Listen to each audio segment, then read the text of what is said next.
Pemirsa, hujan deras telah membawa dampak erosi kecil ya, menyingkap banyak sekali struktur-struktur istana yang terpendam. Kali ini kita berada di Desa Lebak Jabung yang ditengarai sebagai Istana Pojok Tenggara dari Istana Kerajaan Majapahit yang ada di Trowulan. Jika kita mengacu pada Kidung Wargasari ya, Wargasari awalnya menikmati pemandangan sungai di Desa Jabung yang nama kuno dari Lebak Jabung, kemudian berjalan ke utara menyusuri Banjaran Getas, Sumengkoh, kemudian melewati sisi timur ya, tembok Istana Majapahit yang ada di Kumitir untuk menuju Lemah Citra atau Lemah Surat.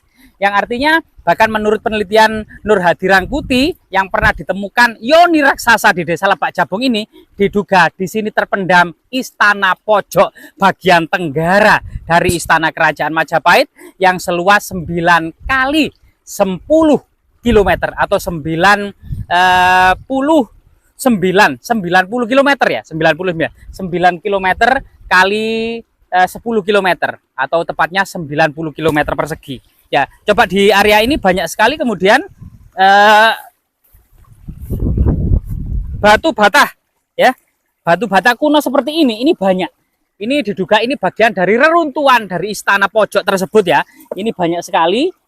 Dan kita bisa lihat, mungkin bisa mengezoom di area ini memang banyak sekali batu bata kuno ya. Bahkan jika kita memasuki area kebun jagung ini kita akan mendapati banyak sekali kemudian bongkahan-bongkahan batu bata kuno era Kerajaan Majapahit. Jadi batu bata kuno era Kerajaan Majapahit bisa dilihat dari ketebalannya, lebih tipis daripada batu bata abad ke-10 Masehi. Batu bata kuno abad era Kerajaan Majapahit ketebalannya sekitar 3-4 cm. Nah, jika kita memasuki area jagung ini ya, nah di sini ini banyak sekali artefak-artefak atau fragmen batu bata kuno, jejak memang reruntuhan istana ya, istana kuno ya. Nah, seperti ini. Jadi di kebun jagung ini ketika masyarakat mencangkul banyak sekali menemukan batu bata kuno seperti ini ya. Nah, batu bata kuno era Kerajaan Majapahit ini banyak sekali. Coba di sini ya.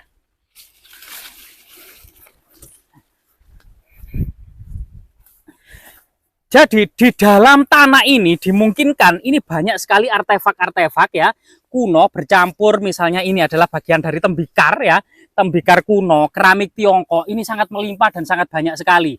Termasuk kemudian fragmen batu bata kunonya juga cukup banyak ya. Jadi di sini di dalam tanah ini ternyata memang banyak sekali batu bata kuno era Kerajaan Majapahit. Sebagian dikumpulkan oleh warga. Nah, di sini banyak sekali ya. Jika kita lihat ya, di kemungkinan di dalam tanah ini masih banyak sekali fragmen-fragmen batu bata kuno atau mungkin juga semacam struktur ya bercampur seperti ini ya. Jadi tembikar-tembikarnya ini berwarna kehitaman ini. Ini mungkin semacam kubur ngaben atau mungkin semacam tempat suci pemujaan atau kemudian semacam pemukiman kuno era Kerajaan Majapahit atau juga perumahan para elit atau mungkin juga istana pojok tenggara sebagaimana para peneliti terdahulu gitu ya. Dan kondisi saat ini masih berupa sawah ya, ladang. Coba kita keliling ke jagung sini ya.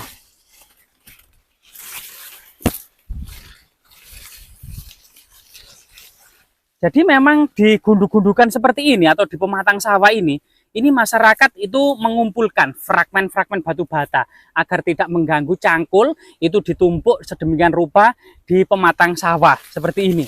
Nah, di situ juga ada semacam struktur ya. Nah, struktur batu bata kuno ya. Nah, ini coba kita lihat lebih dekat di sini. Nah, ini juga banyak sekali, bahkan banyak yang utuh ya. Mungkin ada yang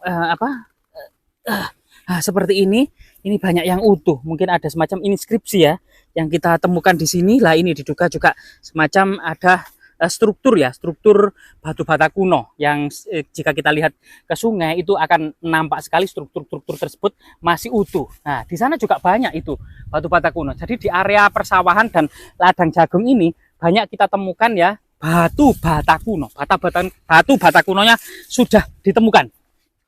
Nah, ini.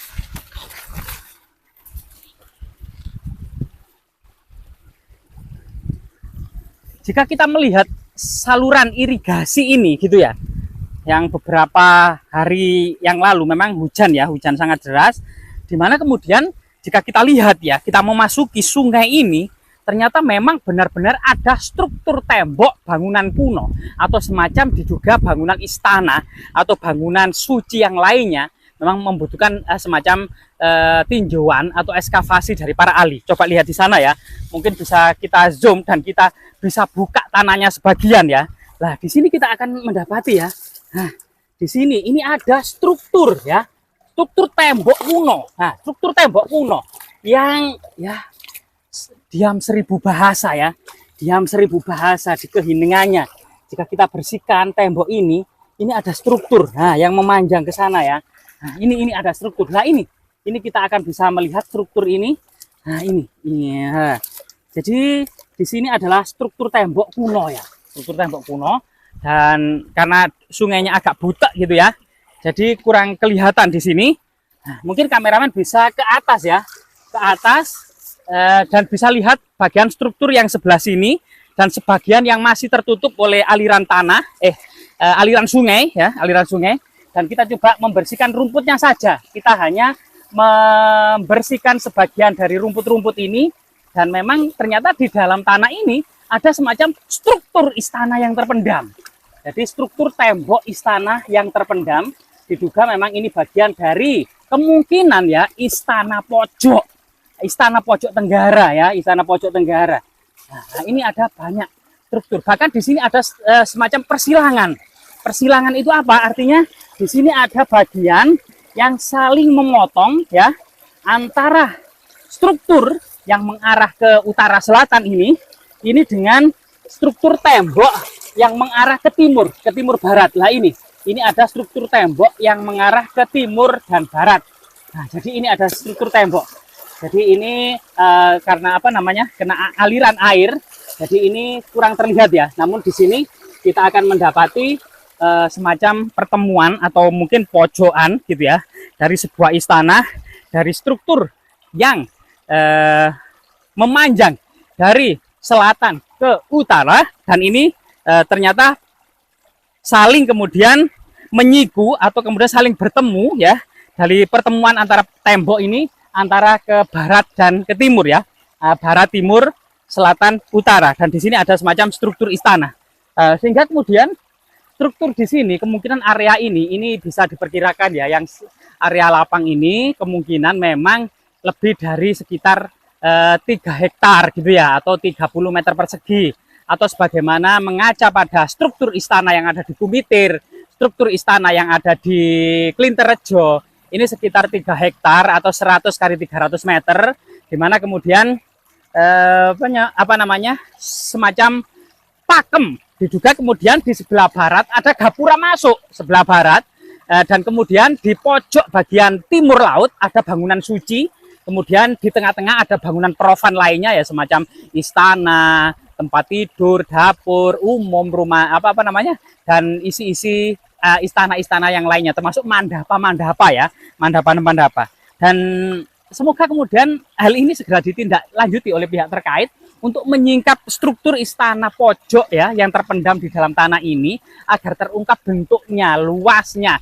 Bahkan kemungkinan banyak artefak-artefak penting yang ada di dalamnya, misalnya prasasti, harta karun lainnya, atau senjata, tombak, pusaka, atau mungkin juga arca-arca ya yang terkandung di dalamnya. Sehingga kemudian memang jejak istana kerajaan Majapahit yang memanjang ini ya. Nah, ini sangat terlihat sekali. Ini ada struktur. Ini ada struktur yang memanjang, cuman memang sebagian tertutup oleh reruntuhan atau tertimbun oleh tanah, termasuk kemudian tertutup oleh air. Dan di sini ada semacam struktur, bisa kita lihat ya, struktur yang memanjang di sana. Sehingga kemudian jika kita mengacu pada penelitian Nur Hadi Rangkuti, ini juga bisa saja ini adalah istana pojok bagian tenggara dari sebuah kompleks istana kerajaan Majapahit, atau juga mungkin memang ada istana terpendam gitu ya, misalnya Bretu Mapel, karena Bretu Mapel atau Malang atau kekuasaan dari Raja Tumapel itu memang berada di tenggara dari istana kerajaan Majapahit. Dan ini sesuai dengan konsep Astadikpalaka ya, semacam di mana raja bersemayam di Trommulan yang ada di tengah, bagian dari tengah dari Pulau Jawa atau Jawa Timur, kemudian dikelilingi oleh istana-istana dari raja-raja daerah atau wilayah-wilayah di bawah kekuasaan Raja Majapahit. Ada Wengker, ada Daha, ada Tumapel, Singosari, ada Kahuripan, ada Matahun, ada Lasem ya. Nah, ini merupakan negara-negara daerah yang masih di bawah kendali keluarga dekat Raja Majapahit. Ini salah satu sistem pemerintahan yang ada di dalam Kerajaan Majapahit. Jadi Kerajaan Majapahit yang pernah berjasa di abad ke-14 Masehi. Ini merupakan sesuatu yang membanggakan. Kerajaan ini merupakan kelanjutan dari Kerajaan Singosari, di mana Kerajaan Singosari merupakan kelanjutan dari Kerajaan Kadiri. Kerajaan Kadiri merupakan kelanjutan dari Kahuripan ya. Kahuripan kemudian merupakan kelanjutan dari Kerajaan Medang yang didirikan oleh Empu Sindok. Empu Sindok sendiri merupakan pewaris dari Kerajaan Dinasti Sailendra Jawa Tengah, di mana memang pada abad ke-10 Masehi Jawa Tengah ini benar-benar ditinggalkan.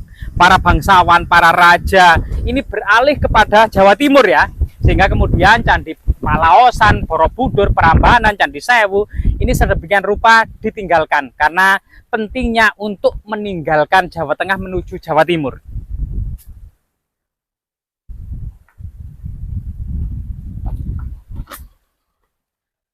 Ya, di dalam kebun pisang ini memang ada semacam temuan ya, temuan terdahulu tentang umpak-umpak. Masyarakat menyebutnya sebagai umpak seribu. Umpak sendiri merupakan semacam landasan tiang-tiang atau pilar-pilar kayu yang terbuat dari batu. Nah, ini sebagai landasan pilar-pilar tiang-tiang kayu. Diduga bisa saja kemudian ini merupakan landasan dari istana pojok atau bagian dari kompleks istana yang sangat besar.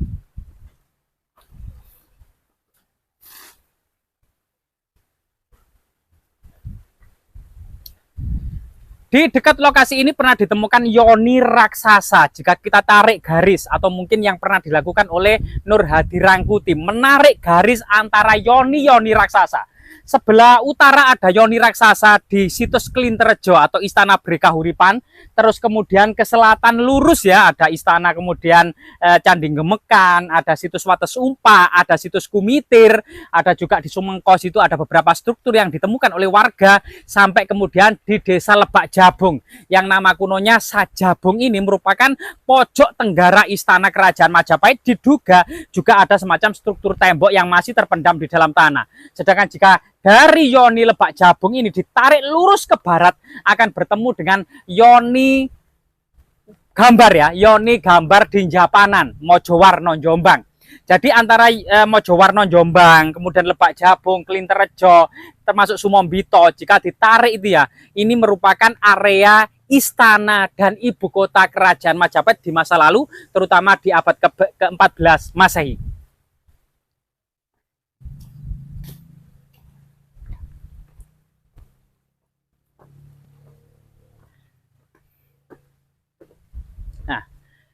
Diduga di sini dahulu ada semacam lantai batu bata kuno ya, yang kemudian ada umpak-umpak raksasa yang sangat besar. Masyarakat mengenalnya sebagai umpak seribu. Jika kita lihat dan kita hitung ya, mari kita hitung satu persatu ya. Mulai dari sana, jangan sampai kelewatan ya. Kita akan bersama-sama melihat bagaimana kemudian dan jumlah kepastian secara real berapa jumlah umpak-umpak ini.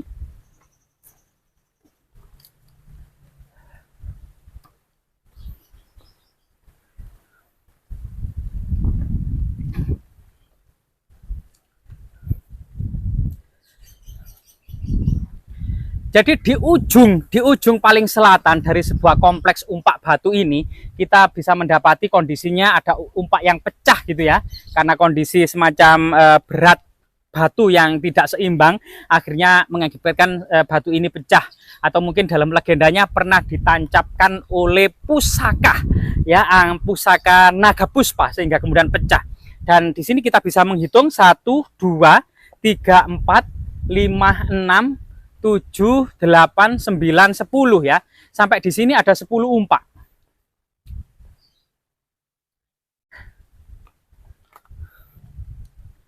Nah, sampai di sini ini ada 10 umpak. Jika kita ke depan lagi bagian tengah ini ya, yang ternyata umpak-umpaknya juga hampir sama dan mirip ya, dari batu cadas atau batu semacam basal dari vulkanik purba di masa lalu yang mengalami pembekuan ya. 1, 2, 3, 4, 5, 6, 7. 8, 9, 10. Nah, jadi sampai sini, sampai bagian area tengah ini kita sudah mendapati 20, 10 di arah selatan, di bagian tengah ini ada 10, sudah 20 umpak ya. Dan kita lanjutkan untuk menghitung 1, 2, 3,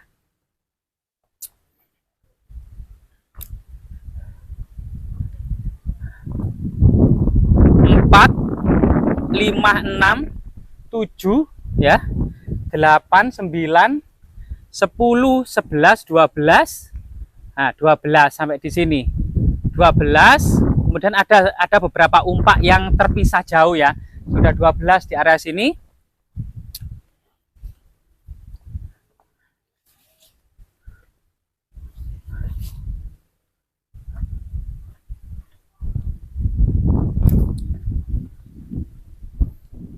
Nah, di sini ada 13 ya. 13, nah ini satu lagi 14. Nah, 14 di sini di area bagian utara ini sudah kita hitung ada 14. Jadi 14, 10, 10, 20 tambah 14 ternyata 34 umpak ya. Dan mungkin ini sisa-sisanya dan tidak bisa dipungkiri pada masa lalu, entah pada masa perang dengan Demak, perang dengan Mataram, masa kolonial Belanda, sebagian umpak-umpak ini hilang di masa lalu, atau juga masa di antara tahun 1960 sampai 1990 juga ada semacam penjarahan dan perusakan, sehingga kemudian di tahun-tahun ini bisa saja umpaknya jumlahnya berbeda. Bisa diduga dari struktur yang ada di sini, termasuk kemudian kondisi geografisnya, kemungkinan pada masa lalunya lebih banyak lagi umpak-umpak yang di sini, kemungkinan 60 atau 70 atau mungkin lebih dari 70 buah, dan ini kemudian sisa-sisa yang tersisa yang bisa diselamatkan, sehingga kemudian kita bisa akan mengetahui pola-pola perumahan di era Kerajaan Majapahit. Jika kita mengacu pada kolom umpak seperti ini ya, jika kita mengacu pada ini adalah landasan dari tiang kayu, umpak ini berbentuk segi 8 ya, 1, 2, 3, 4, 5, 6, 7, 8, berbentuk segi 8. Kemungkinan memang kayu atau pilar itu berbentuk segi 8, sebagaimana kita mengacu pada mandapa atau Masjid Agung Ampel. Di Ampel, pilar-pilar diduga salah satu bagian dari pilar masih asli sejak zaman Kerajaan Majapahit, karena memang Sunan Ampel sendiri mangkat tahun 1478 dan datang ke Jawa ini untuk menemui bibinya Dorowati, Putri Cempo, itu sekitar tahun 1422 ya, yaitu beberapa tahun atau 2 sampai 3 tahun setelah mangkatnya Maulana Malik Ibrahim atau Sunan Gresik. Jadi di sini banyak bangunan-bangunan tua di pesisir utara, baik itu kemudian di Sendang Dhuwur, ada semacam pilar-pilar kuno era Kerajaan Majapahit, di Giri, termasuk di Ampel salah satu pilarnya ya terbuat dari kayu. Kemungkinan memang dahulu di sini semacam ada mandapa besar, mandapa raksasa, bisa tempat pertemuan atau untuk bermusyawarah atau untuk menerima tatamu gitu ya. Dan mandapa-mandapa ini juga bisa saja juga untuk menyimpan bahan makanan pada waktu itu, termasuk barang-barang yang di kebutuhan istana dan ibu kota Kerajaan Majapahit ya. Jadi semoga kemudian struktur dan umpak yang sangat besar ini yang terletak di Lebak Jabung atau diduga bagian dari pojok tenggara istana Kerajaan Majapahit ini bagian kecil dari sebuah komplek yang sangat luas. Diduga semacam ada bangunan keliling yang bertembok batu bata merah tinggi tebal, sebagaimana kemudian pemberitaan Empu Prapanca dalam kitab Negara Kertagama ya, bahwasanya istana-istana atau bangunan-bangunan besar yang ada di ibu kota Kerajaan Majapahit ini dikelilingi oleh tembok batu bata merah, kutanya Batabang Umider Makandel Aruhur.